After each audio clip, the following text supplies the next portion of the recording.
Hello and welcome. My name is Shannon Brown, and I'm here with MRSA30day.com. And the first thing we need to get out of the way is, who am I and why should you care? Once again, my name is Shannon Brown. I have a background in microbiology, I have a background in chemistry, but more importantly, I have a personal interest in Staph and MRSA. And what that is several years ago, probably 12, 15 years ago, my wife's cousin came down with a staph infection. And it was really bad. It was really bad. He spent weeks and weeks and weeks in intensive care, every round of antibiotic to the maximum. So that got me going down the path of researching and understanding. And I think there was just a few things about Staph and MRSA that got my attention. Once again, my background in chemistry, I love chemistry, I find it interesting. And there's this whole huge universe that people have ignored about a staph infection. Really, it's just, because you know how it is. You go online, you're looking for answers, and there's nothing but fear. There's no real answers. So I think that's ridiculous. So it was like a puzzle, but to me it wasn't that difficult. And I'm not trying to brag or anything. It just wasn't that difficult. And yet this particular device is nowhere else out there, and it would change people's lives. So I felt compelled to continue to study. Then ironically, my little boy, Spencer, at the time he was about 8, came down with a staph infection. And of the 5 golden keys that I'm about to share with you, in other words, 5 things that will help you navigate this problem faster and easier, I only had a couple of them. But we were able to not only help him, help his mood, help him get over it, but we actually got over it without antibiotics. Now, of course, I took him to the doctor, it was cultured, and they prescribed an antibiotic, but they left it up to us whether he would need it or not, and we got him over without it. I wouldn't hesitate at all to give my little boy antibiotics, and we'll cover that in a minute. But my point is that I have a personal interest in it. And over the years, I haven't given people medical advice because, of course, in our culture, understand me, hear me very clearly, please. In our culture, the only people that are qualified to give medical advice are doctors, and that's proper, that's good, and I don't plan on giving medical advice.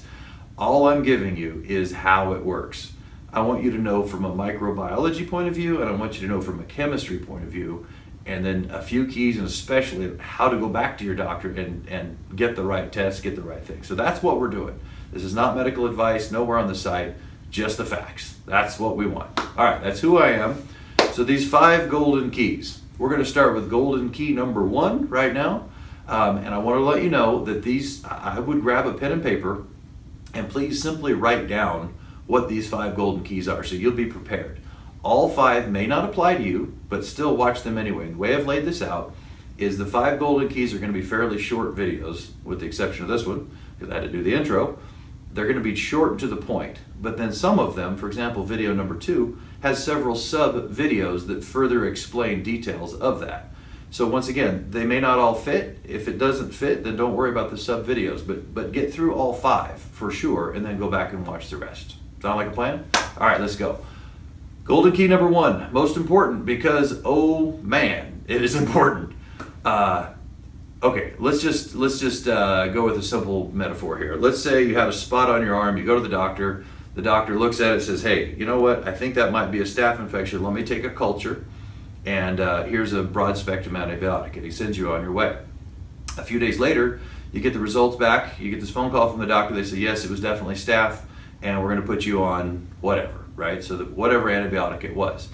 That scenario is obviously by far the most common, and I would consider it criminal.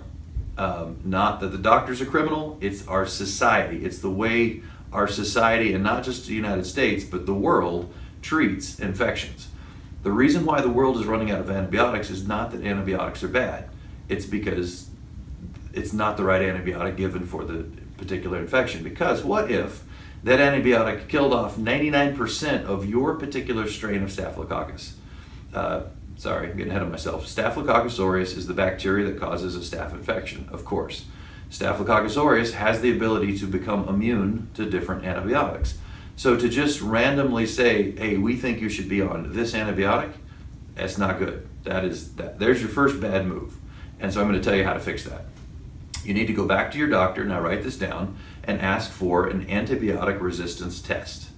Dr. Kirby and Dr. Bauer figured this out probably, 50 years ago. And I'm going to explain man's best way of coming up with the right antibiotic. I think it's important you know the behind the scenes of how it works so you can get the best results.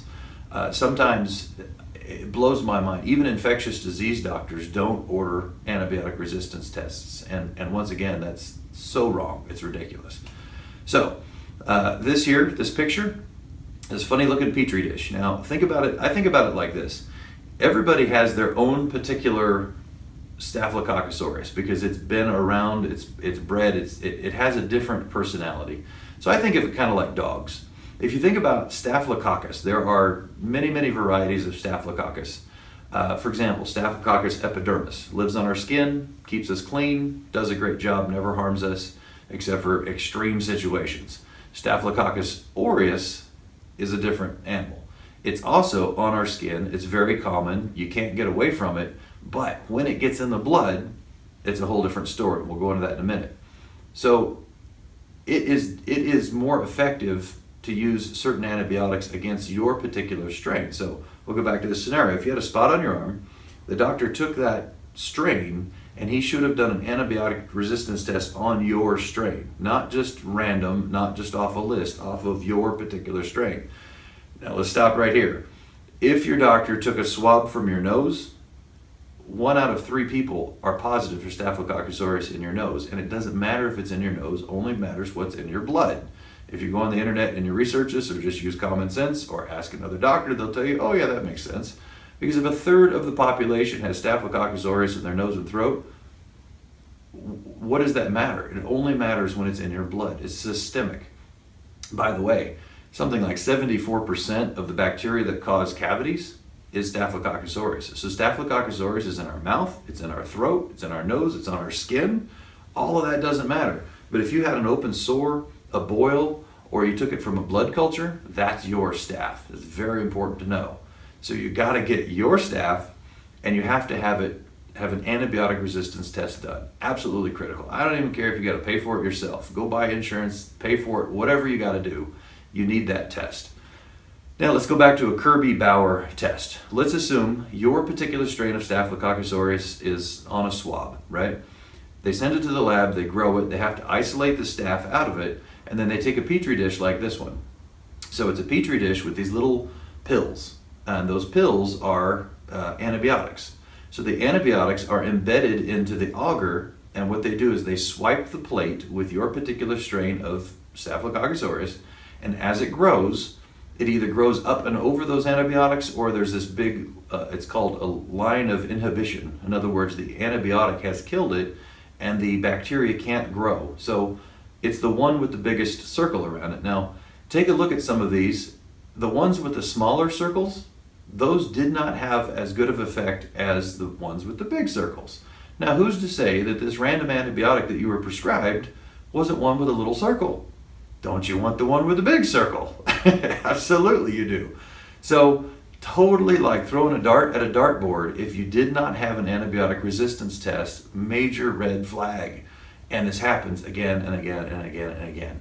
So my advice to you, go back to your doctor, speak his language. Say, doctor, please, and by the way, be very nice to your doctor. Doctor, please, can I have an antibiotic resistance test?